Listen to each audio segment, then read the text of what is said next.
people in. So there we go, letting more people in.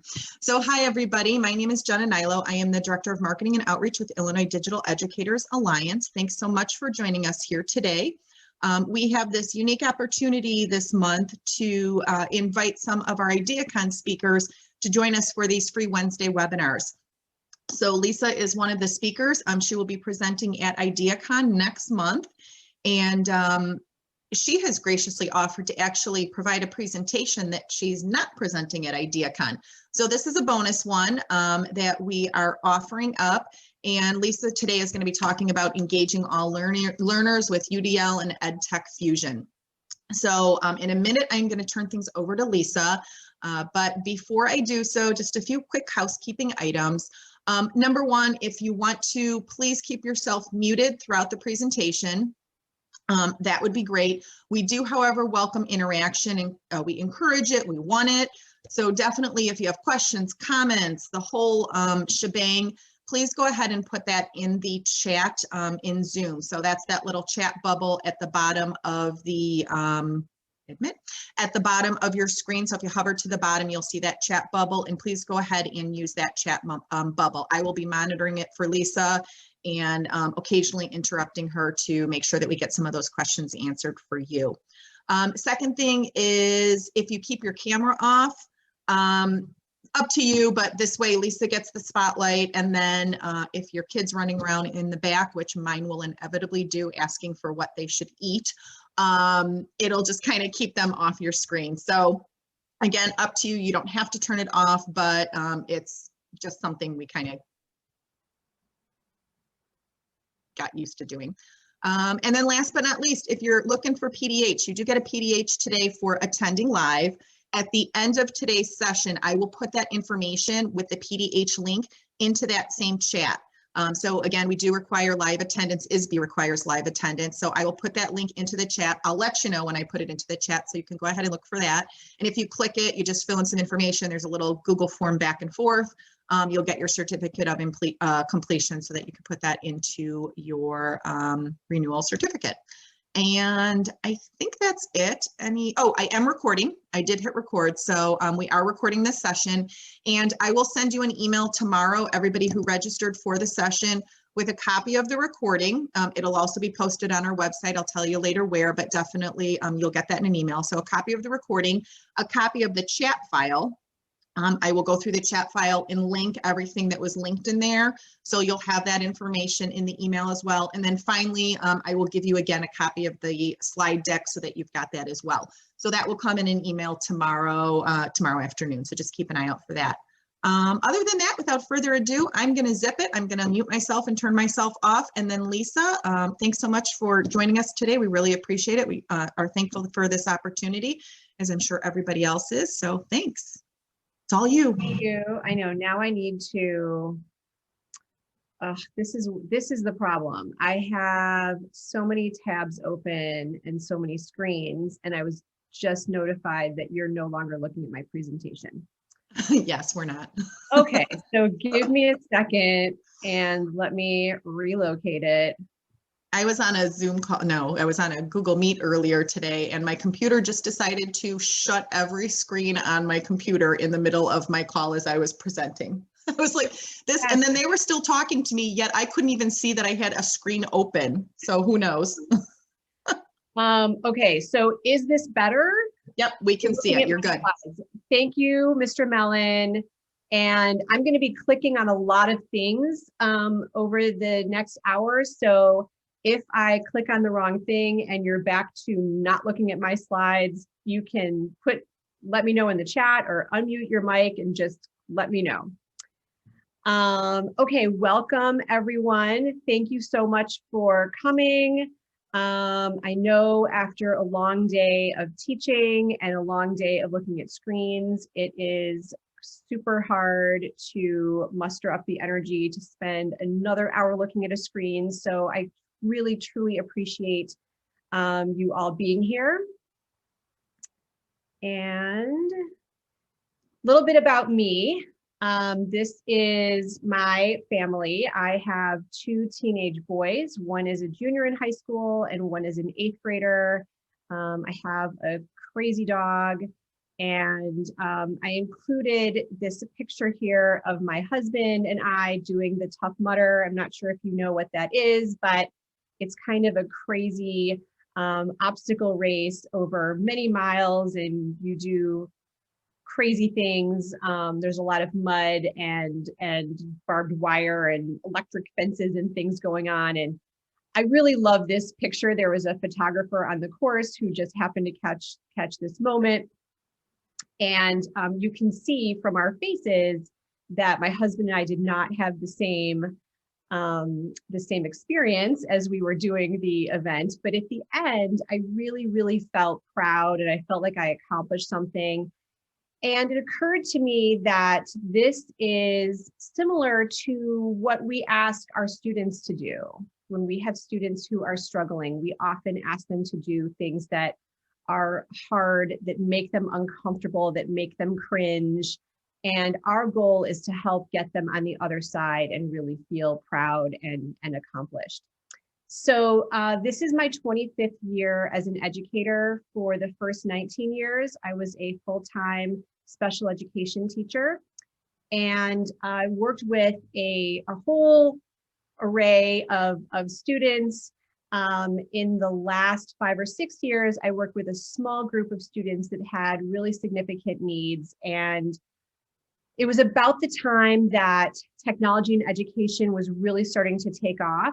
And I became known as that person in my building that would just try anything. So the tech office, anytime they got something new, they would throw it in my room. I had one of the first carts of Chromebooks. I had iPads. I had a Promethean board. I had all of this stuff. And I really came to it with the idea that I would try just about anything if it meant helping my kids learn. And I found that it actually, many things really did make a difference for them. So that kind of sent me down the rabbit hole of getting certified through Google and all of these other things, and really learning more about universal design for learning, because just using technology doesn't necessarily make it awesome in the classroom. There needs to be a purpose behind it, and it really has to be connected with students in mind. So I'm really excited to talk to you today. This is a photo that I took in my school actually last fall. I teach at Highland Park High School. So I'm currently the Director of Instructional Technology at Highland Park. This is my 6th year in that role. I still teach one course. So I teach a course called Peer Mentoring, which is for students who want to learn about working with people with disabilities. So I feel really fortunate to get to have that class. And then the rest of my day, I am working with teachers and course teams and helping to problem solve for students. And I do some assistive technology things. But I love this photo, and I wanted to share it with you. It's funny now, it almost brings tears to my eyes, but this is one of the things that I just love about working in a school, right? You just never know what you're going to see when you turn the corner. So I just happened to be walking down the hallway in school and saw this student all dressed up. And I have no idea what was going on, if they were doing a project, if they were filming something, if they were just being goofy. But I think at the end of the day, you know, we take our jobs very seriously, and there's so much stress involved. But I think we also have to remember that we work with kids, and funny things happen, and they are funny. And so finding the joy in that, whether you are seeing them in the halls or seeing them on screens, just taking it back and remembering how much we just enjoy working with kids, and how lucky we are to get to grab these random moments. Okay, so do me a favor. I think I learned this strategy from Lindsay Zilli, so you may have seen it before. It's called the Waterfall. So what I want you to do is, in the chat, you're going to put a number 1 through 5, telling me your level of UDL knowledge. 1 being not at all, 5 being you should co-present along with me. But you're not going to hit send yet. Just put the number in. Wait. Just put the number in. And then when I say the word waterfall, everybody's going to hit return. So it's cool. It's all good, Jennifer. So go ahead and put a number and just wait for a minute. You guys are so eager. Okay, so 3, 2, 1, waterfall. So now they all come through. And there's a pretty wide range, lots of 2s and 3s. That's great.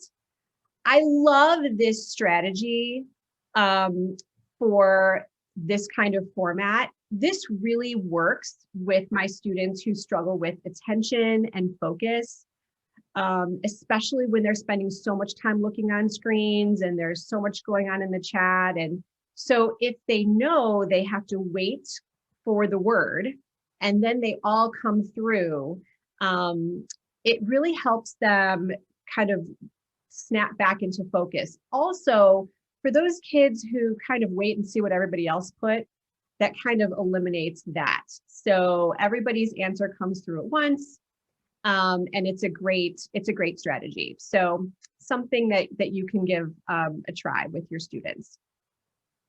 So we're going to start with a short video from CAST. That's the organization that created Universal Design for Learning. I think it's about 4 minutes, and they're just going to give us some baseline information. And I usually use Google Meet and not Zoom. I was telling Jenna this. So someone put in the chat if the sound is not good. Here we go.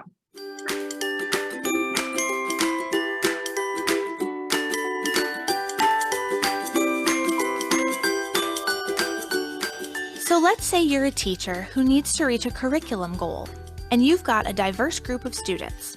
Well, so does this teacher. And this one. Most do. In fact, research shows that the way people learn is as unique as their fingerprints. What does this mean for teachers today? Classrooms are highly diverse, and curriculum needs to be designed from the start to meet this diversity. Universal Design for Learning is an approach to curriculum that minimizes barriers and maximizes learning for all students. For a better understanding, let's unpack the term Universal Design for Learning. First is the word universal. By universal, we mean curriculum that can be used and understood by everyone. Each learner in the classroom brings his or her own background, strengths, needs, and interests. Curriculum should provide genuine learning opportunities for each and every student. Now let's think of the word learning. Learning is not one thing. Neuroscience tells us that our brains have 3 broad networks. One for recognition, the what of learning. One for skills and strategies, the how of learning. One for caring and prioritizing, the why of learning. Students need to gain knowledge, skills, and enthusiasm for learning, and a curriculum needs to help them do all 3. But every learner is unique, and one size does not fit all. So how do we make a curriculum that challenges and engages diverse learners? This is where the word design comes in. A universally designed building is planned to be flexible and accommodate for all kinds of users with and without disabilities. It turns out that if you design for those in the margins, your building turns out better for everyone. Curb cuts and ramps are used by people in wheelchairs, people with strollers, and people on bikes. Captioning on TV serves people who are deaf, people learning English, people in gyms, and spouses who get to sleep at different times. UDL takes this idea and applies it to the design of flexible curriculum. UDL goes beyond access because we need to build in support and challenge. So how do we use the UDL framework to make learning goals, methods, materials, and assessments that work for everyone? First, ask yourself, what is my goal? What do I want my students to know, do, and care about? Then ask, what barriers in the classroom might interfere with my diverse students' ability to reach these goals? To eliminate the barriers, use these 3 UDL principles to create flexible paths to learning so that each student can progress. Number 1, provide multiple means of representation. Present content and information in multiple media, and provide varied supports. Use graphics and animation, highlight the critical features, activate background knowledge, and support vocabulary so students acquire the knowledge being taught. Number 2, provide multiple means for action and expression. Give students plenty of options for expressing what they know, and provide models, feedback, and supports for their different levels of proficiency. Number 3, provide multiple means of engagement. What fires up one student won't fire up another. Give students choices to fuel their interest and autonomy. Help them risk mistakes and learn from them. If they love learning, they'll persist through challenges. And remember, always keep in mind the learning goal. Get rid of barriers caused by the curriculum and instead keep the challenge where it belongs. And that's it. Okay, quick recap. Show the information in different ways, allow your students to approach learning tasks and demonstrate what they learn in different ways, and offer options that engage students and keep their interest. Universal design for learning equals learning opportunities for all. For more information about UDL, go to www.cast.org.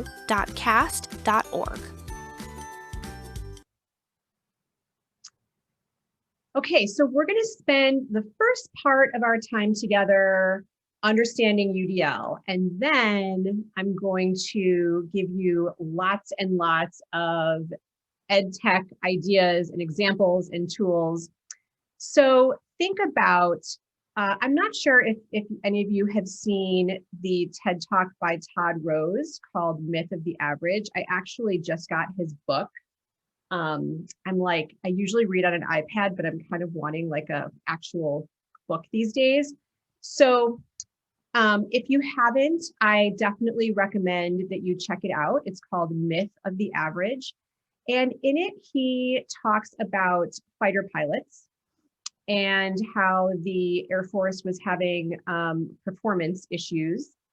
And so what they did was they took measurements on all of their pilots and they created their cockpits based on the average measurements, which on paper makes sense, except what they did was they designed a cockpit that actually fit nobody. There was not a single person that actually had those measurements. And then he makes the connection that we do a similar thing in learning in that we measure, we call it grade level. We measure all of these different parts of learning and we come up with an average. So, but when you think about the different ways that there can be variations in learning, I mean, these are just a few that I came up with pretty quickly.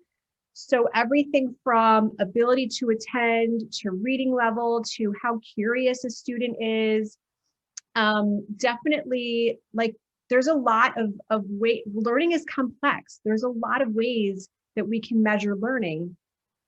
Put on top of that, a remote environment, and there's becomes a whole bunch of other kind of variations. So I know that this image gets used in a lot of different formats. I really like it when I'm thinking about universal design for learning. I used this image before it became popular, but that's okay. So I come from a special education background, and I know from many of your introductions in the chat that many of you also are special educators.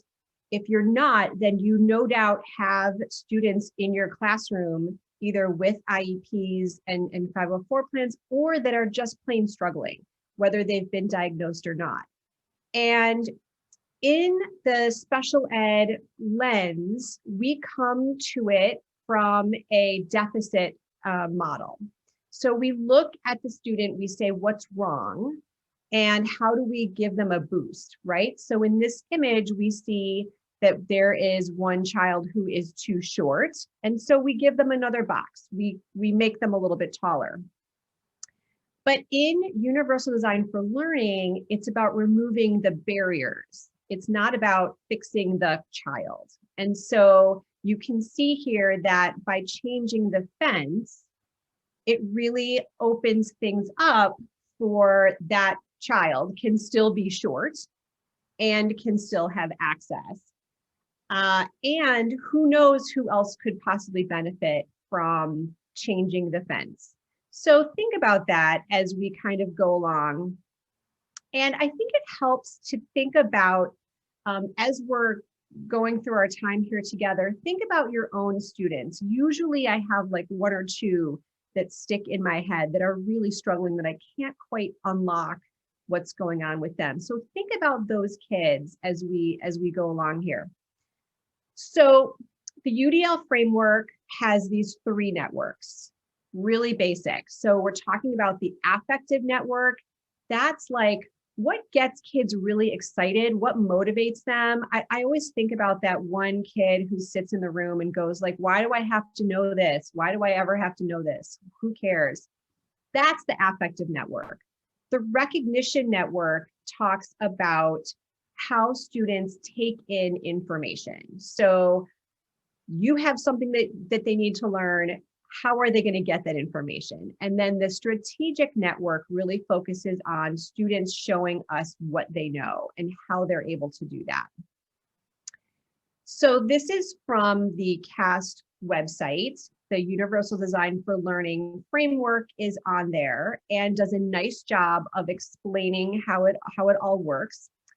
There are UDL guidelines, and there are 3 levels to get to the goal. So we think of it in terms of access, build, and then internalize. And our end goal for all of our students is for them to be purposeful, motivated, able to use their resources, and strategic thinkers. So, but we know that there are different steps for getting there.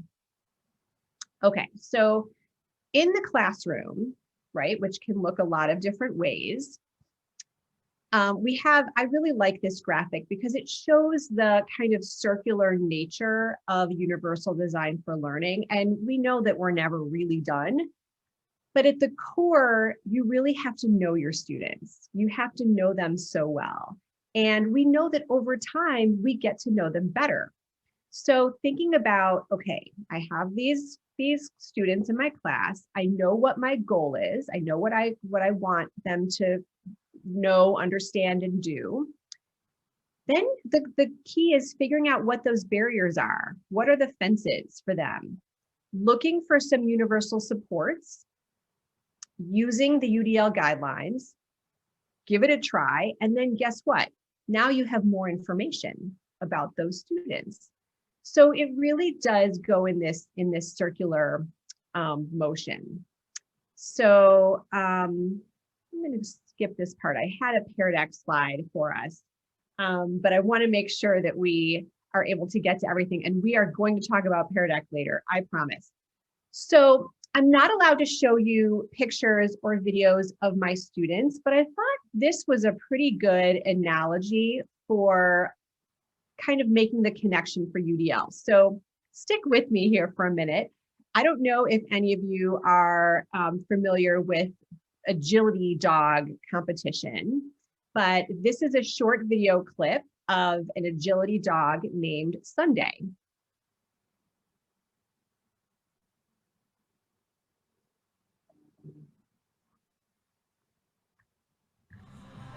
All right, next up in the small dog agility competition, this is Angie Bequisto again and her dog Sunday, the 2-year-old mixed breed female.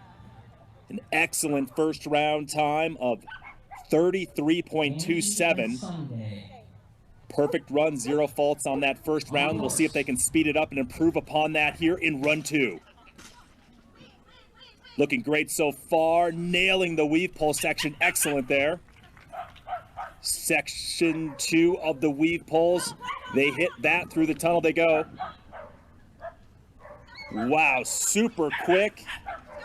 By Sunday, they'll compete for the USA at the European Agility Championships in July this summer.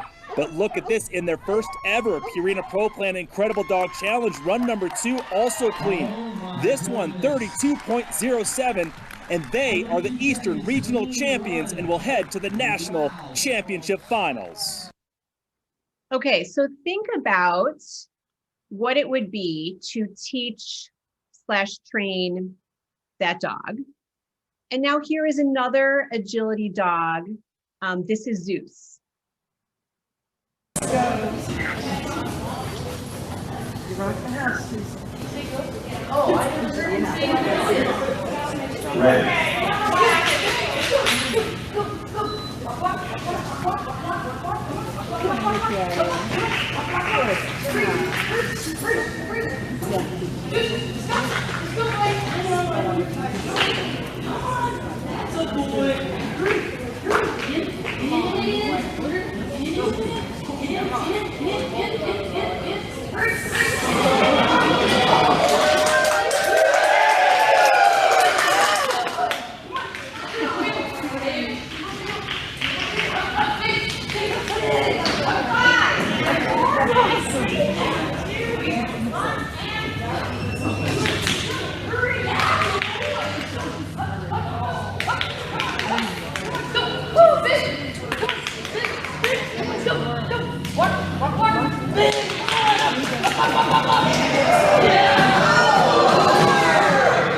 Okay, so now think about what it would be to teach a Zeus, right? We all have Sundays in our classes. We all have Zeuses in our classes.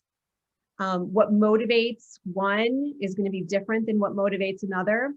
And also think about that Zeus technically did all of those elements correctly.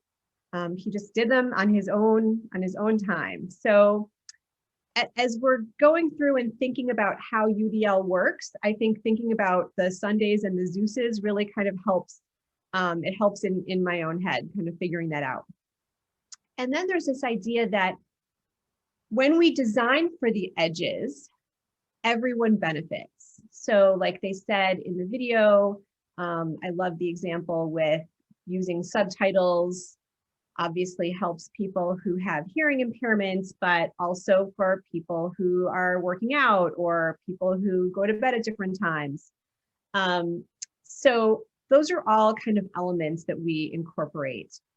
So this is a quick look at what the UDL guidelines look like. It's laid out really nicely, and you can drill down into each one of these.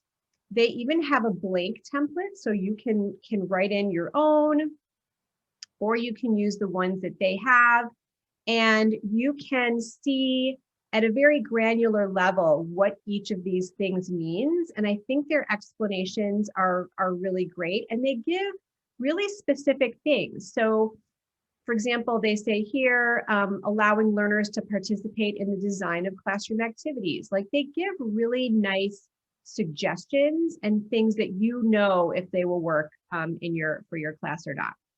Okay, so here's another video. This is Larry Ferlazzo. I'm not sure if you're familiar with him. This video is specifically about differentiating instruction, but I think it ties in so nicely with UDL. So let's take a quick look at what Larry has to say, and then we're going to jump into so many tech things. I'm Larry Ferlazzo. Differentiating instruction. To some educators, it conjures visions of having to create a different lesson for every student in the room and long nights of planning and grading. That insanity is not what differentiation is all about. Differentiating instruction is really a way of thinking, not a pre-planned list of strategies. Oftentimes, it is making decisions in the moment based on this mindset. It's recognizing that, to paraphrase Rick Wormley, fair doesn't always mean treating everyone equally. It's recognizing that all of our students bring different gifts and challenges, and that as educators, we need to recognize those differences and use our professional judgment to flexibly respond to them in our teaching. Carol Tomlinson talks about the ability to differentiate in 3 areas: content, process, and product. For content, student choice is one way we might differentiate, like allowing students to choose their research topics or essay prompts. As teachers, we need to keep our eyes on the prize. In other words, we have to keep asking ourselves, what are the main learning objectives? One day, my students were writing an argument essay about what would be the worst natural disaster to experience. John's head was down on the desk. He was not doing anything. I knew that he was interested in football, so I told him that he could write an essay on why his favorite team was the best. He would still have to make an argument just about football instead of hurricanes or earthquakes. His eyes lit up. He got to work and wrote what his mother later told me was the first essay he had ever written in school. He had followed all the guidelines of a good argument essay. The prize, in this case, was learning to write an argument essay, not learning to write about natural disasters. To differentiate by process, teachers can change up how they group students. Sometimes a mixed ability group might work best, while sometimes it might be appropriate to have same ability groups. We might have an English proficient buddy work with an English language learner to help them out. During independent reading time in my early morning class several years ago, one student tended to fall asleep. I told him that if he wanted, he could go to the back and sit on a desk and read. Soon, several others joined him. A few days later, I saw another student dozing off. Before I could say anything, one of his classmates whispered to him, "Just go sit on a desk." Again, it's a matter of keeping our eyes on the prize. What are the learning objectives and what are the best roads to get there for different students? Teachers can also differentiate by the type of product students create. The major demonstration of learning doesn't always have to be an essay or a multiple choice test. One year I had a student who liked to doodle when other students or I were talking.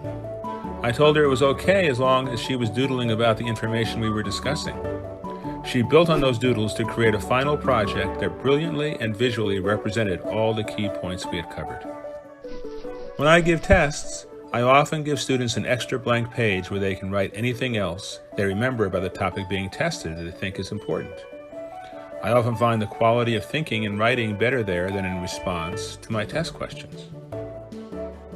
None of the differentiating strategies I've mentioned have created any extra work for me.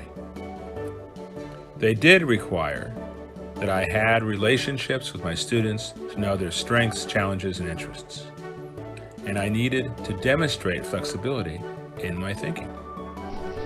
Making these strategies successful also required building a strong class culture so that some of the students were being treated differently and they understood why. And they understood that that was the only way to be truly fair. The ideas mentioned here are just a drop in the bucket. There are a zillion other ways we can support our students' gifts and challenges. We just need to keep our minds and ears open. So in the UDL guidelines, you see the words provide options over and over and over again. So it's really about providing choices for students. And I love Larry's examples, and he shows lots of ways to provide choices for students that does not require a whole separate unit or lesson plan for different students. Okay, so let's get into it. Let's get into the technology. So thinking about the different points in this kind of UDL cycle that we can incorporate technology. And there are so many, it was hard to put these into specific categories because there's so much crossover, but you'll see as we get through. So let's start off with let's start off with just some of the accessibility tools that are already here. So I am at a Chromebook school, so this is kind of my focus. If you use iPads and Apple products, they have fabulous accessibility tools built in. I have 2 QR codes here if you're interested. There is a YouTube video series that I was actually honored to be a part of, and it's really short kind of training videos showing how to access and use many of the accessibility features that are found in Chrome and in Chromebooks. And it's interesting because, you know, back in the day when I started off in special education, if we had a student who needed some accessibility tools, we would give them like a big clunky laptop that they would have to cart around with them, and they didn't even want it because nobody else had one.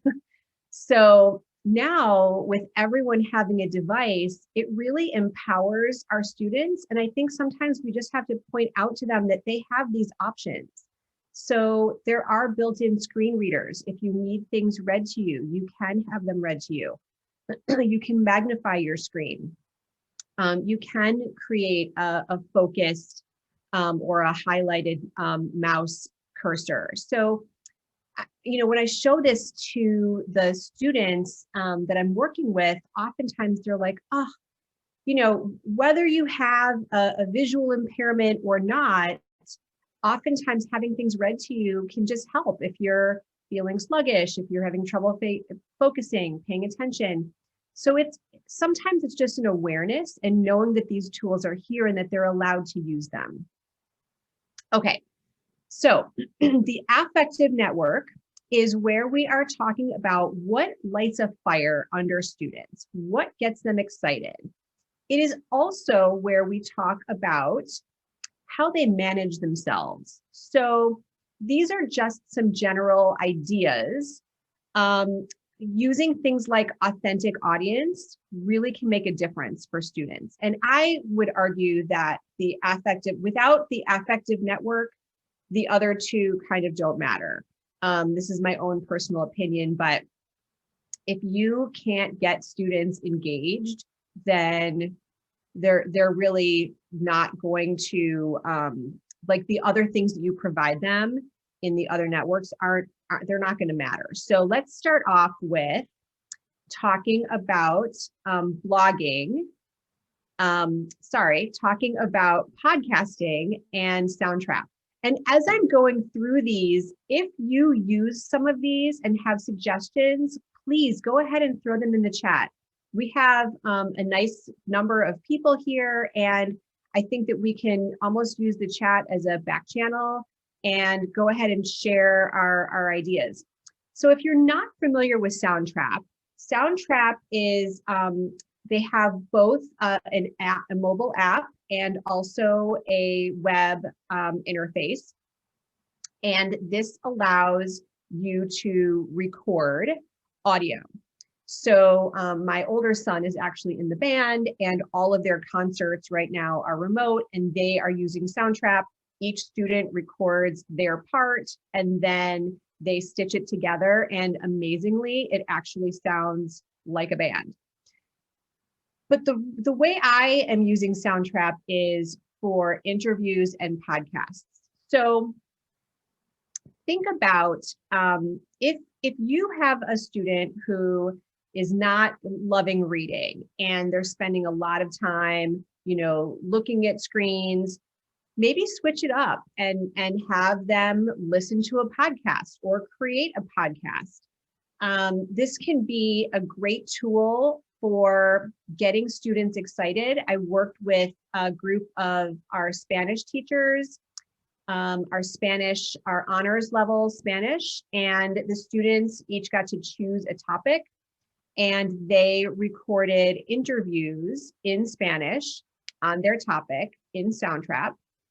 And then they took those interviews and they created QR codes, and those got pushed out to some of our lower level Spanish students, who then had an assignment to listen to their podcasts and respond. So Soundtrap is a great tool because it looks professional, and you really can make great content, but it's super simple to use.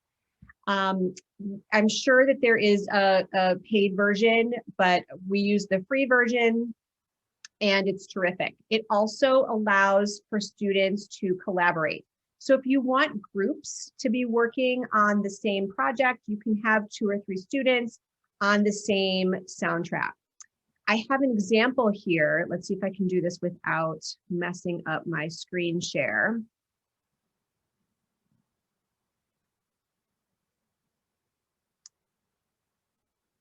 Okay, so these are student-made podcasts, and this is from a 4th and 5th grade class.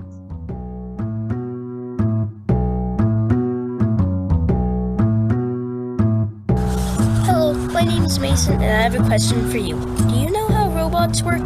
Well, if not, you're in the right place, because today we're going to be talking about robotics.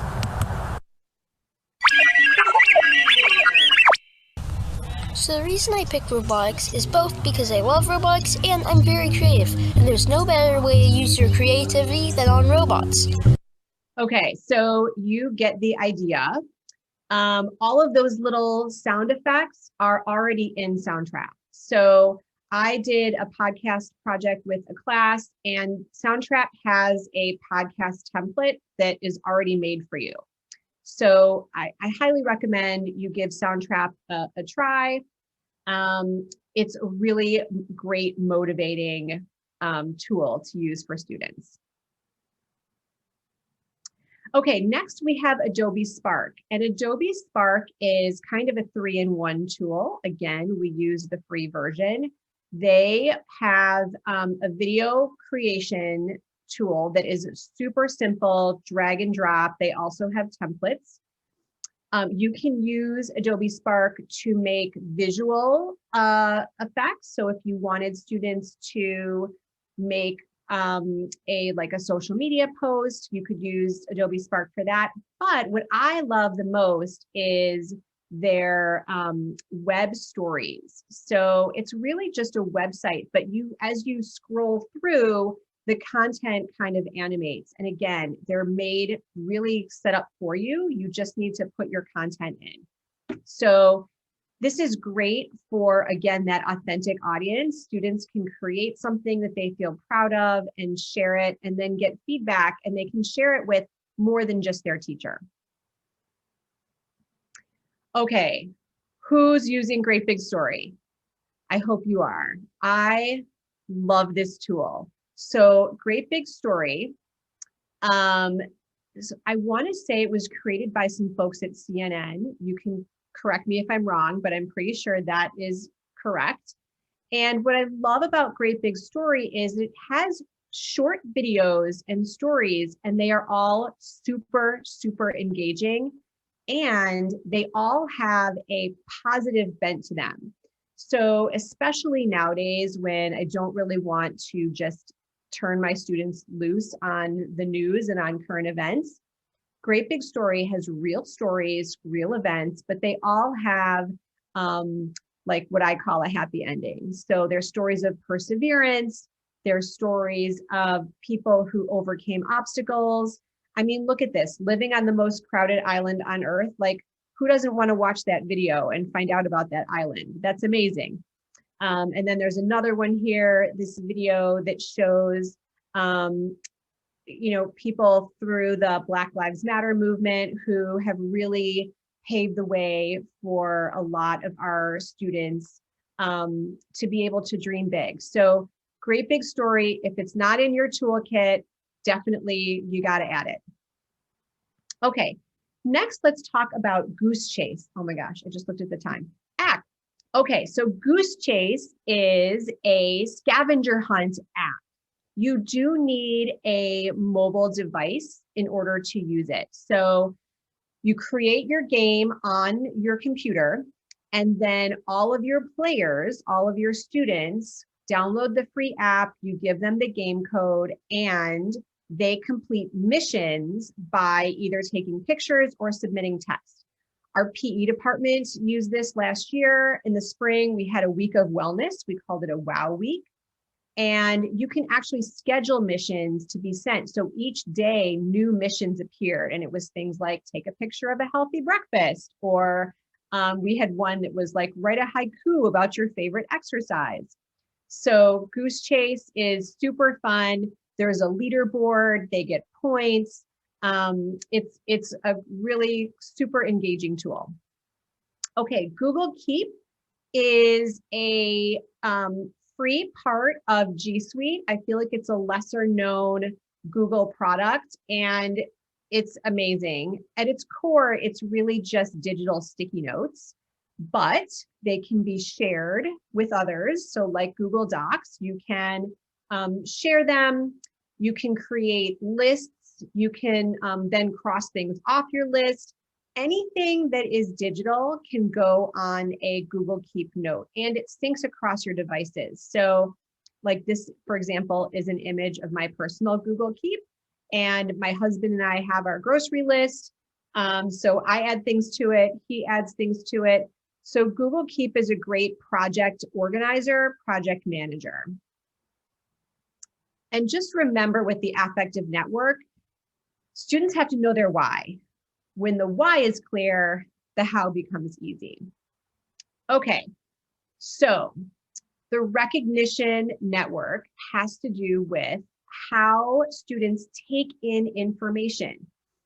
So Screencastify is an incredible tool. It is so easy. I used to make videos, and then I would be so proud of myself, and then I would get stuck with how to share that video. I would have to download. Where am I going to save it? How am I going to share it? Guess what? Screencastify will automatically save all of your recordings to your Google Drive. Couldn't get easier than that. You can use Screencastify to create animated GIFs. You can use it, you can record a screen share. You can include your webcam if you want to or not. It has annotating tools. So really, you know, it's important that our students see and hear from us every day, but sometimes it's helpful if they have a video. They can pause, they can watch again. So consider using Screencastify to make recordings for your students. Okay, then you can put those videos into Edpuzzle. Edpuzzle is a tool that allows you to add questions throughout your video. So as you are watching, the video will pause and questions will appear. This is a great tool for, you know, typically we would send a video and then say, fill out this worksheet. This integrates them both together. Also, if your questions are multiple choice, bonus, it will grade them for you. This is just an example of what that dashboard looks like.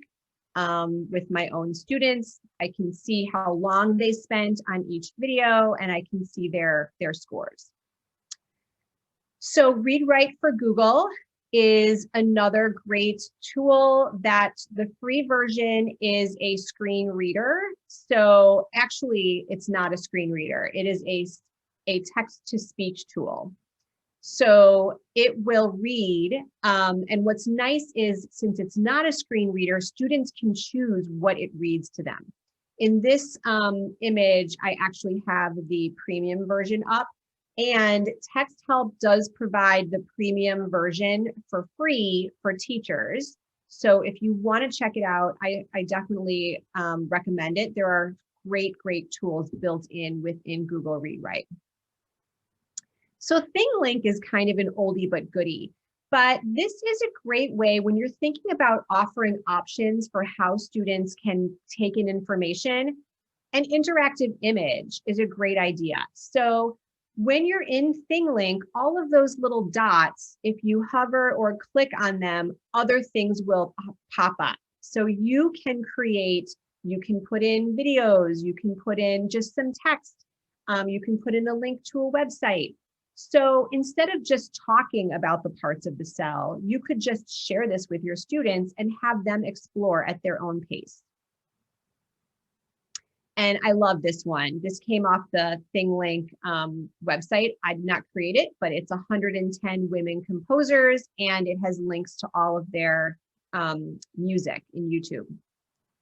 Okay, Hyperdocs could be a whole other session, but Hyperdocs basically is a self-contained lesson that is all housed within a document. So it's not a Google Doc with links. It's more than that. And on the Hyperdocs website, you can see there are templates that kind of walk you through. It really empowers students to let them take some ownership of how they take in information. So the strategic network, this is where students are going to show us what they know in different ways. And if you have not used Pear Deck, you absolutely have to. Pear Deck is an add-on for Google Slides that allows you to embed questions that students can respond to. And if you work with little ones, they can do drag and drop responses or drawings. And they have all of these SEL slides that are pre-made, but you can just use your own. There's also a super fun game called Flashcard Factory. If you are not using Pear Deck, the first time you sign up, you get the premium version for 30 days. And then this is a code that they gave me to give to you for another 90 days of premium.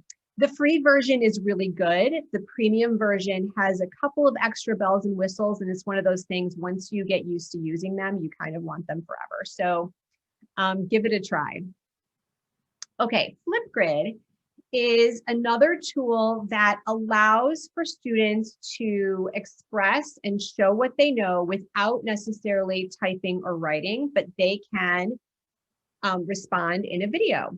So you can set so many different settings as the teacher in Flipgrid. If you want, you can set it so students can see each other's videos and respond to each other's videos. You can have an ongoing conversation.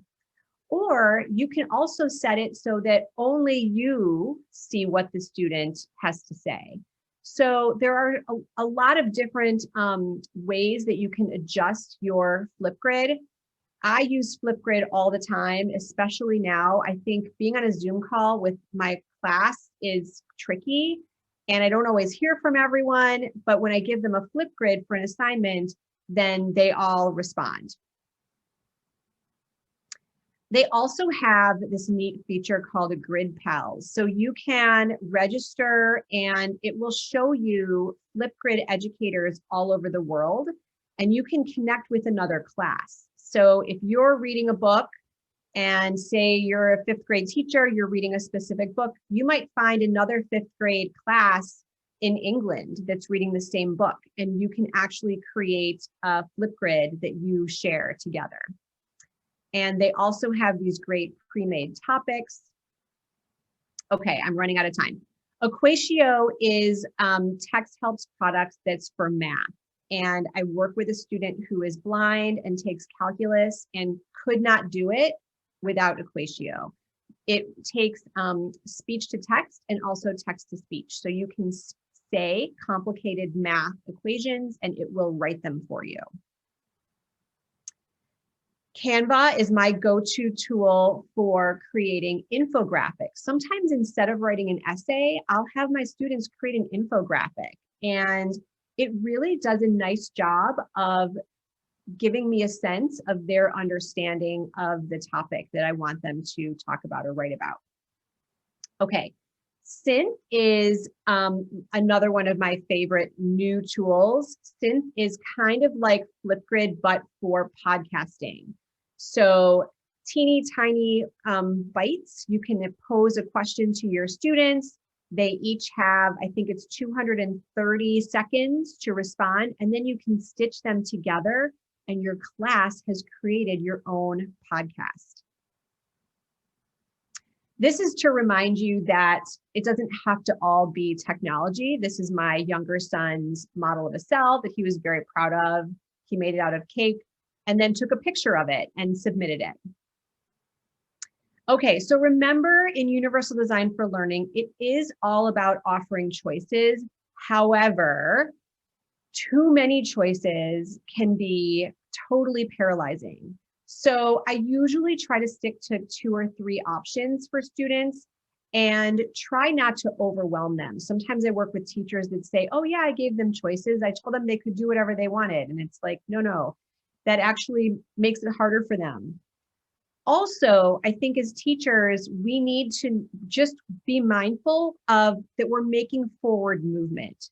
Stop being so hard on yourself. As long as you are making some progress, you are doing the right thing. So we always have students that don't progress or move as fast as we want them to, but keep going. You're doing it. You're doing the right thing. Okay. Whew. You have the link to the slides. I hope you'll go through it and look at the examples. I have my information on here. I would love to connect with you if you want to talk more or if you want to troubleshoot. It's one of my most favorite things is just connecting with other educators. So this is my Twitter handle and my email address. And I know that Jenna is putting up the professional development hours information. Yes, I did. So I did go ahead and put that up. Everybody go ahead and look in that chat for that. I am also going to go ahead and share my screen. So give me 1 second here.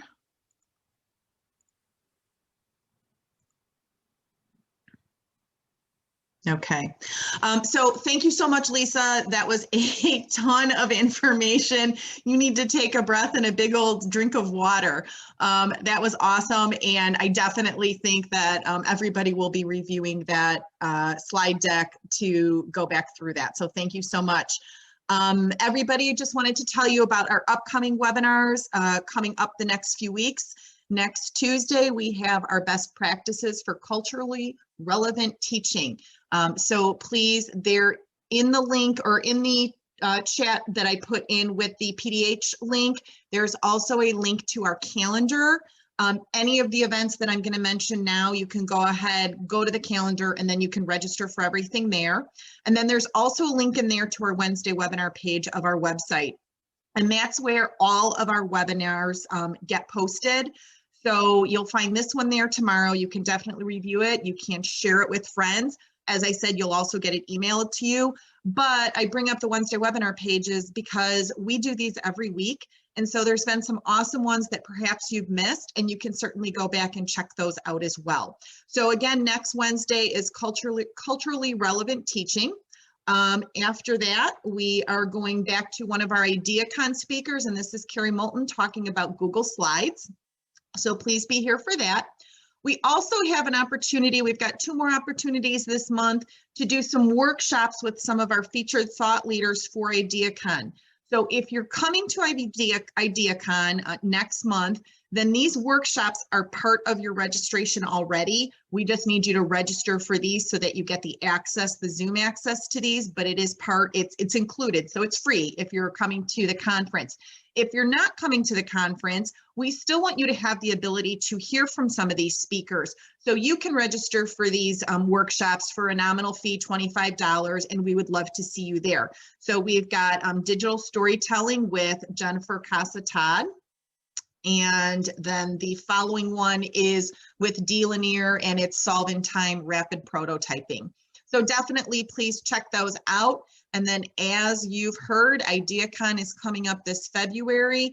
I hope you're going to be there. We've partnered with TCEA Convention and Exposition.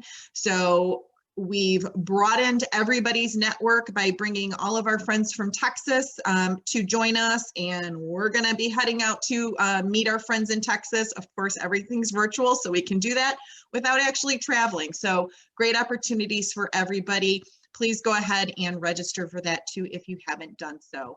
So I know we are past our hour, so thank you so much for hanging tight. We will hang out here for another minute or two in case there's any questions for myself or Lisa. Otherwise, everybody have a good evening. Go make dinner, and we'll see you next week, hopefully. Thanks.